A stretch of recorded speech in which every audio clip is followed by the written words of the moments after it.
আসসালামু আলাইকুম, সকলকে স্বাগত নতুন আরেকটি ভিডিওতে। আজকের এই ভিডিওতে আপনারা টপি অ্যাপসের মাধ্যমে 2026 বিশ্বকাপ ফুটবল খেলা দেখতে পারবেন। এই টপি অ্যাপসের মাধ্যমে আপনারা প্রতিটি লাইভ বিশ্বকাপ ফুটবল দেখতে পারবেন। তো ভিডিওটি আপনারা দেখতে থাকুন। আপনি আমার চ্যানেলে নতুন হয়ে থাকলে অবশ্যই চ্যানেলটি সাবস্ক্রাইব করবেন। আপনারা আপনার ফোনে থাকা প্লে স্টোরটি সর্বপ্রথম ওপেন করবেন। ওপেন করতে এখানে একটি সার্চ বারে পেয়ে যাবেন।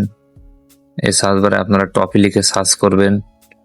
এখানে আপনারা টপি লিখে সার্চ করবেন। তো টপি লিখে সার্চ করতে আপনার সামনে এরকম একটি টপি অ্যাপস ওপেন হয়ে যাবে। তো আপনারা এখানে টপি অ্যাপসটি ইনস্টল করে নেবেন। আমি আপনাদের বোঝানোর সাথে টপি অ্যাপসটি ইনস্টল করা আছে।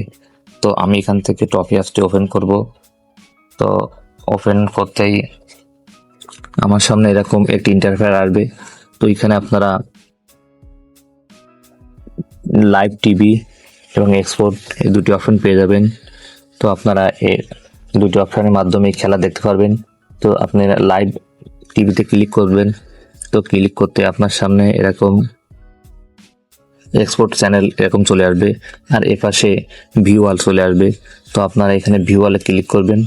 তো এখানে ভিউয়াল ক্লিক করতেই আপনার সামনে এরকম Sony export 1, Sony export 2, Sony export 5 এই অপশনগুলো চলে আসবে। তো এখান থেকে আপনারা খেলার এখন লাইভ শুরু হবে। আপনারা এখানে ঢুকলেই আপনারা খেলা দেখতে পাবেন। দ্বিতীয়ত আমি এখানে এক্সপোর্ট লেখা আছে, এই এক্সপোর্টে ক্লিক করব। এক্সপোর্টে ক্লিক করতে আপনার সামনে এরকম একটি ইন্টারফেস চলে আসবে। তো এখানেও আপনারা এক্সপোর্ট চ্যানেল এবং ভিউয়াল দেখতে পাবেন। তো আপনারা এখানে ভিউয়ালে ক্লিক করবেন। তো ক্লিক করতেই আপনার সামনে এরকম Sony export 1, Sony export 2, Sony export 5 এরকম এই চ্যানেলগুলো পেয়ে যাবেন। তো এই চ্যানেলগুলো মূলত খেলা দেখায়। তো যখন লাইভ হবে তখন আপনারা এখান থেকে আপনারা খেলাগুলো উপভোগ করতে পারবেন। তো আশা করি আমি আপনাদের বোঝাতে পেরেছি। আজকের এই ভিডিওটি এই পর্যন্ত। ভিডিওটি ভালো লাগলে লাইক, কমেন্ট, শেয়ার এবং অবশ্যই সাবস্ক্রাইব করে পাশে থাকবেন।